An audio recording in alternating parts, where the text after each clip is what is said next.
think it's recording because I had this problem with it yesterday. But anyways, let me back it up for the girls. Clock tea on this outfit. Like, girl, what's it giving? Like, what's it really giving? Get into the makeup and the hair. By the way, this is a drawstring hair. I got it for $20 at my local beauty supply store. Like, girl, please. Giving cute, right? Okay, so hi dolls. So this is gonna be a video of how your girl got into stripping, you know, how I got into the game, you know, how long I've been in the game, all the ups and downs, all the juicy tea and everything, while I eat my motherfucking chicken, because a bitch is hungry. A bitch is hungry. I'm not gonna lie, like, I'm hungry as fuck right now. Yesterday, I thought I had recorded the video for you guys, right? And the whole time, it wasn't even recording. Whole time it didn't record my part 1, only my part 2. So it's okay, we're gonna get it together. Like, it is what it is, you know what I'm saying? So I'm gonna be eating my pollo. Don't fucking judge me. Okay, so pretty much how I got into dancing. So I was 18 at the time, right? 18, 19, I can't remember. I remember my mom was like, hold on, let me take a bite of this. Spicy too. Look at you over here begging. No. So I remember my mom had recently divorced my dad. So we moved into a 1-bedroom. It was her, me, and Abby. She was like, you need help. Like, I was already graduating from college. I mean, from high school. And she was like, you need to help me with some bills. And I was like, okay. So I'm looking. I was a broke college student. I think I only lasted in college for a semester, honestly. And because my mom needed help, she couldn't even pay for like none of my books or anything, and like FAFSA wasn't moving fast enough for me. So I was like, you know what, fuck this shit, I'm gonna just find a job. I'm trying to search for a job and I can't. Let me tell you about the story of how dancing got introduced to me. So I'm a broke college student. In the class I had met this older white woman. If I was 18, she was probably like close to 40. We had to do like an essay. I can't remember what the essay was, but in the essay, she had a really good essay. She wrote about her experience being a stripper. I'm like, what? It just sparked up a little something in my head. So me and her, we get cool, right? And she's like, yeah, I work at this club called Penthouse. At the time I had a boyfriend, and I told my boyfriend about it because I've always been so open and honest in my, hey, no. I told him, like, look, I need money, I'm broke, like, I'm thinking about dancing. And he was so supportive with everything I was doing. He was like, you should try. So I called Penthouse. Girl, I called Penthouse. And I was like, hey, I wanted to know, like, what do I need to audition? How do I get a job? Basically, they told me, like, I need to come audition. I need to bring some, like, stripper heels, 2 thongs, and an outfit. And come around like 6 or 7, I can't remember. I was like, okay, bet. Sorry, I keep like adjusting, readjusting the light, like I don't know what's going on. So I told my boyfriend at the time, I don't have no money, like, do you think like you could buy like my stuff? And he was like, yeah, I'll buy your stuff, like it doesn't matter. So I was like, do you think you could take me too? They're like, yeah, I'll take you. So girls, I remember going to the store. I think I googled like stripper store or something. I went to go buy some heels, a little dress, and 2 thongs. Girl, I show up. I remember I had bought like a cute little mini like silver dress. I bought some clear silver heels, some 6-inch heels. I was really tiny back then. I was tiny. I think it was like anywhere between 115 and 120.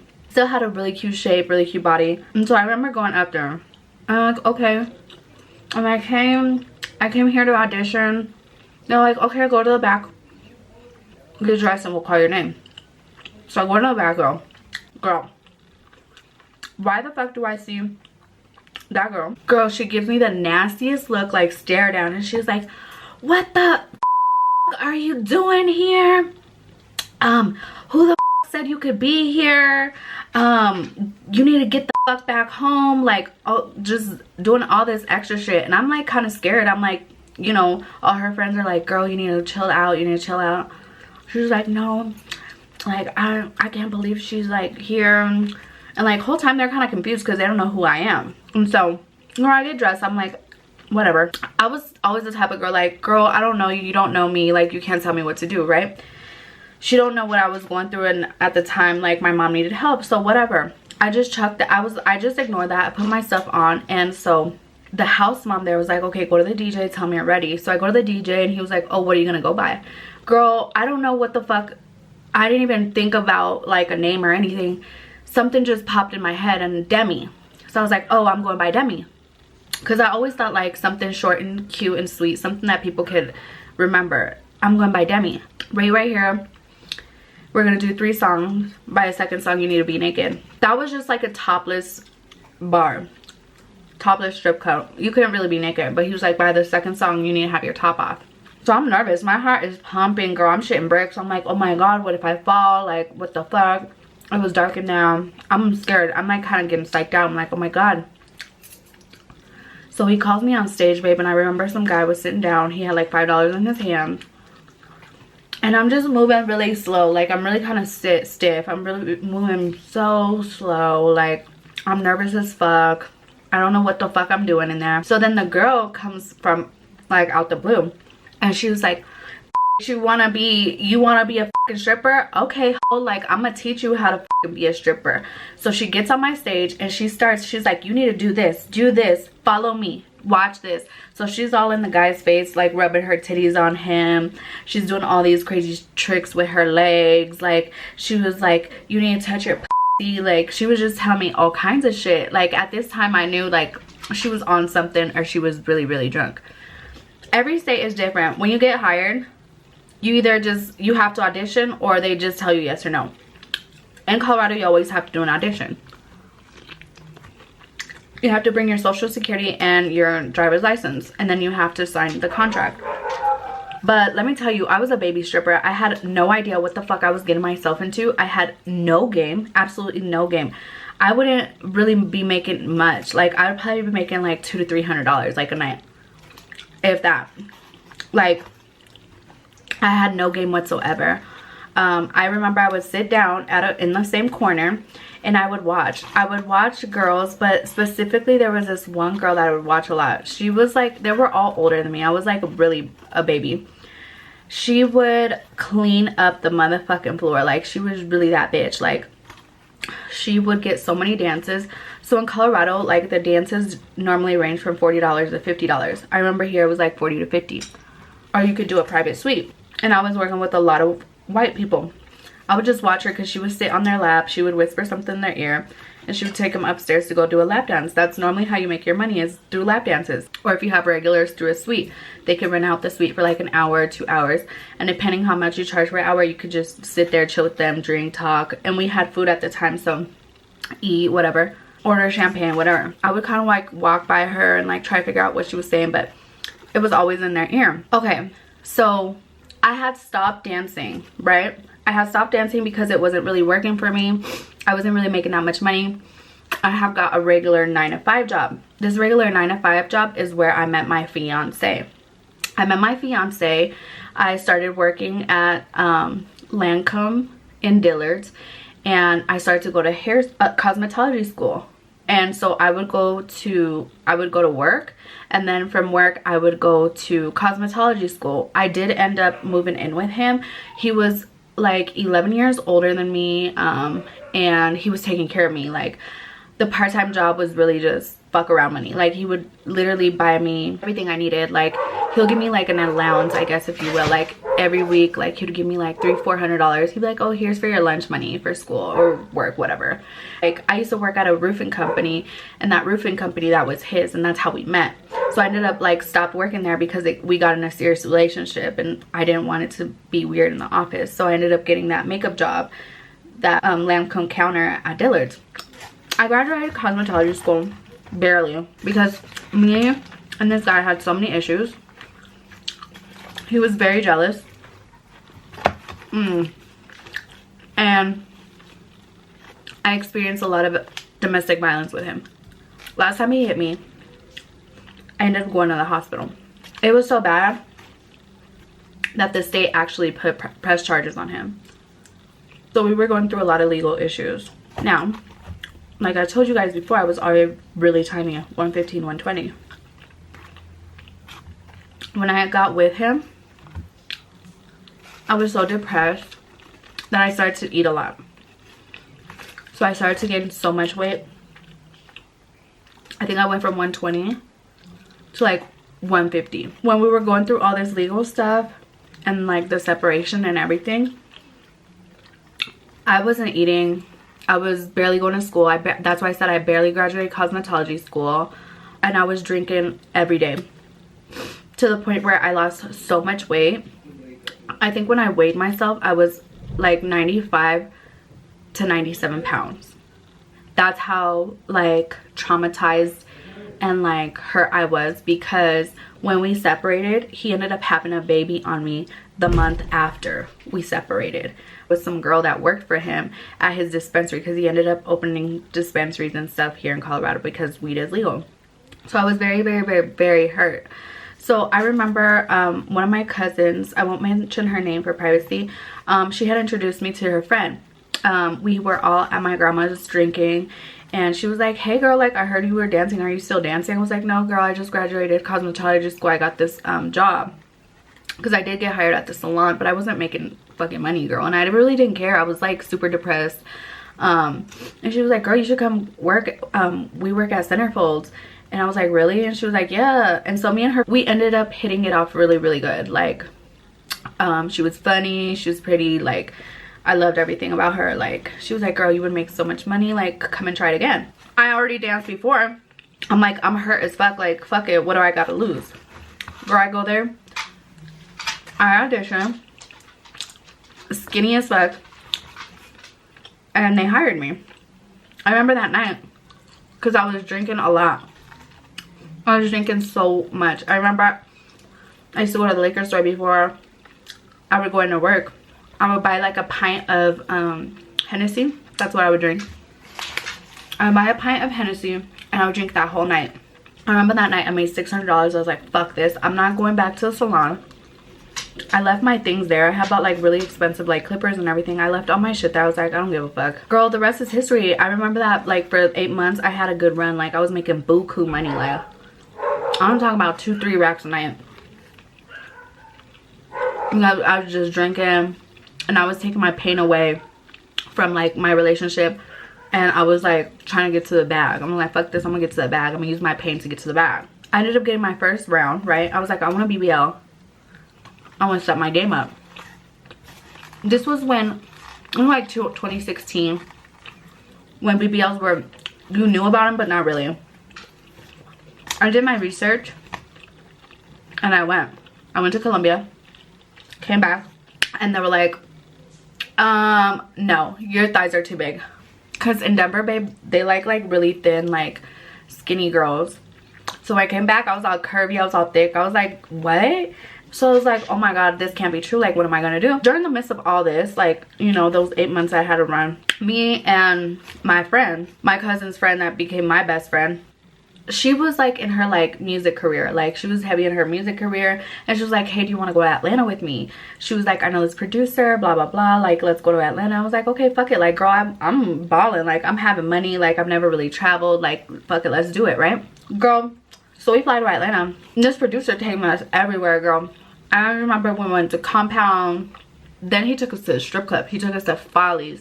Girl, when I went to Follies, it was like wall to wall, like super packed, money all on the floor, money everywhere. My eyes fucking lit up. I just could not believe like this was fucking true. So yeah, so boom, fast forward, when I got my BBL and the club that I was working at in Colorado said, oh, your thighs are too big, I was like, fuck this. I was like, what popped up in my mind was like, I need to go to Atlanta. Because when I went to Atlanta, I seen all these fucking beautiful women with their BBL down. Like, you know, I was like, fuck it, I need to be there. Like, something in my head told me. So at the time I was living with my mom, she already knew what I was doing, right? I mean, it doesn't take a rocket science. And I told her. I verbally told her, I'm like, yeah, I started dancing. I'm like, but I'm saving my money. I don't do drugs. At the time, she didn't know that I was drinking a lot.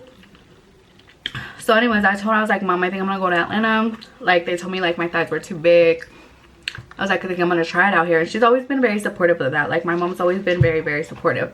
Hey, no, Go back over there. A piece of this chicken. Like, no, girl. So she was like, okay, go try it out. Girl, I get to Atlanta. The whole time I'm talking to this guy in Atlanta. And he was like, yeah, you could come live with me. You could come use my car to go to work. Like, blase, blase, you know, this, that, and the third. So I'm like, okay, cool, whatever. So I get there.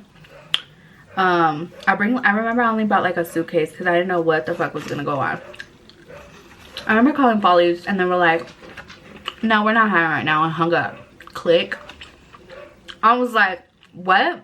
Wait, no. I was like, you gotta take me to Follies. I told him, I was like, no, you gotta take me to Follies. Like, they gotta see what the fuck I look like. Because at that time, my body was T-baby. I had my first BBL in Colombia. Like, shout out to Dr. Plazas. He really is the one that like really molded me. Like, I had already had like the little hustler ambition in me, right? And so I go to Follies. I go in there, and the front door girl looks at me and she's like, yes, can I help you? And I was like, yeah, I'm trying to get a job here. She looks at me up and down.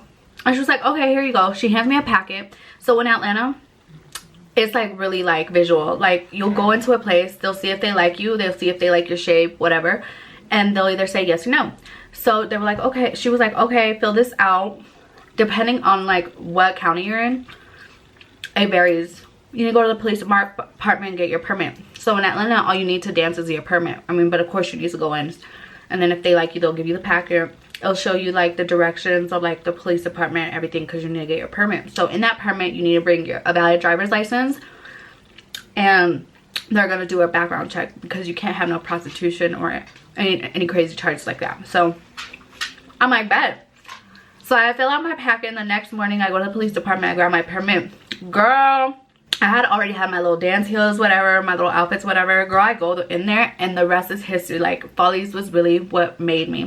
That's why I always say, like, I'm Denver raised, but Atlanta paid. Like, Atlanta really was the marking point of my career. Follies, like, it was just so easy for me there. Like, it was like a bunch of like Mexican and like black customers, and that's like my customers. And like, I don't know, like, just being down there, like, the hustle, the fast-paced hustle and stuff like that, and like, it's really a strip club culture.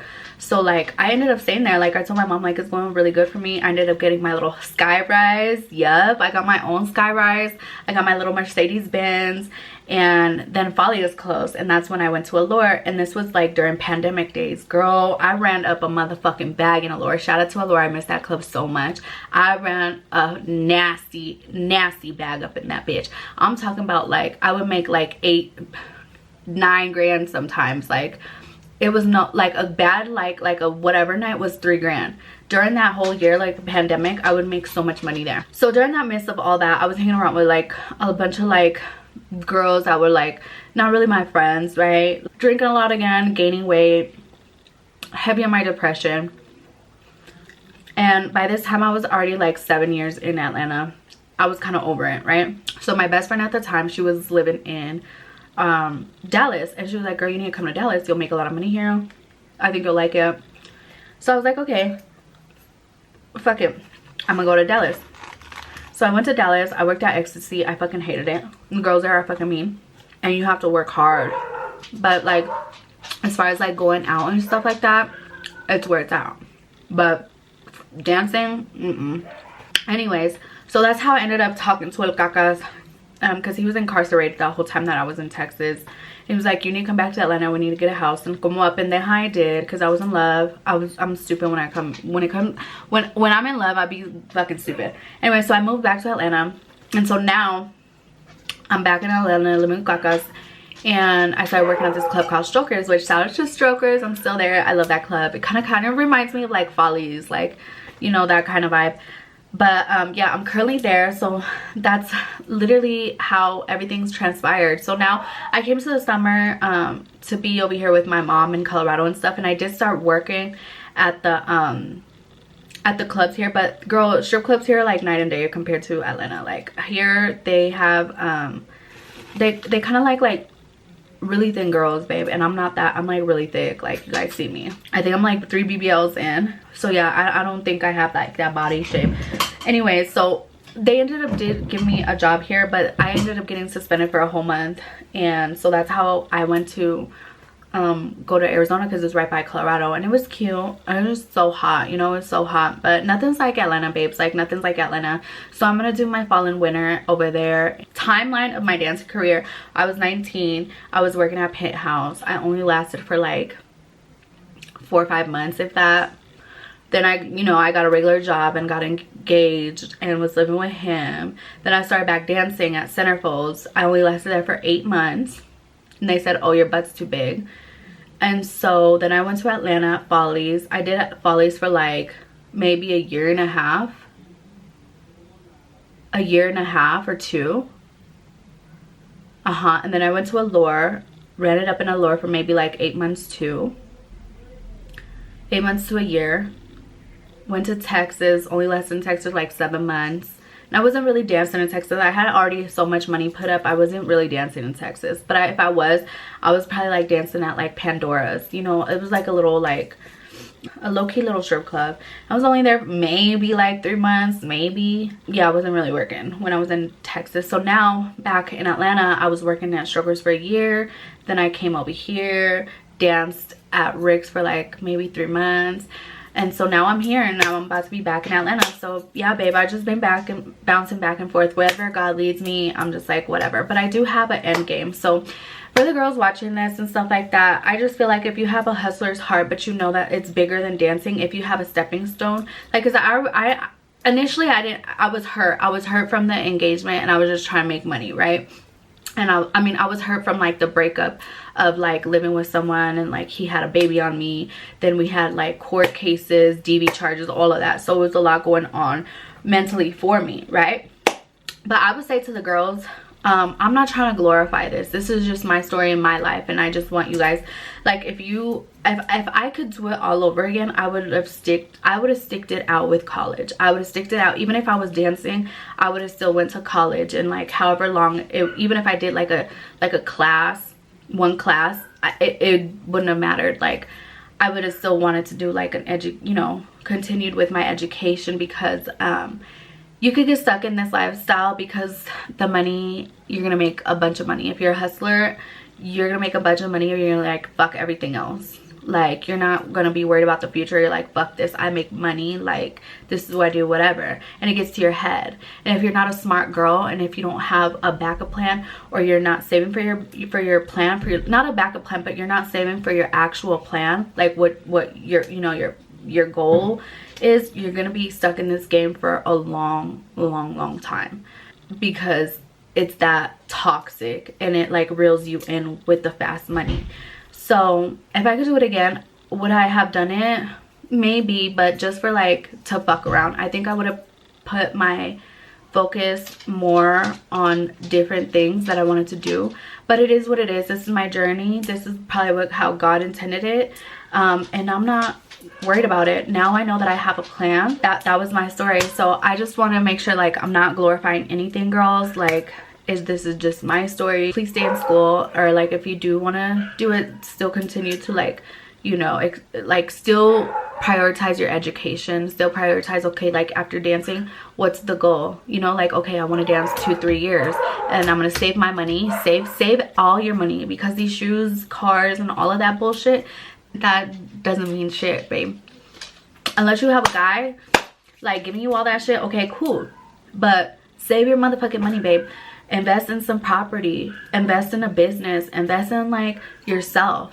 You know what I'm saying? Have an end goal, girl. That's all I'm saying. As your big sister, like, have a motherfucking end goal, and be a boss bitch. Be about your motherfucking bread, but also be like, yeah, I'm a dancer, but this is my goal, and you're actually saving and working towards that goal. I love you, girls. That chicken was hitting. I finished all of it, girl. I fucked it up. But anyways, thank you so much for listening here, sitting here and listening to me and my how I started dancing story. So yeah, girls, if you want any more story times, let me know. Like, comment, and subscribe. Thank you so much, girls. I love you. Bye.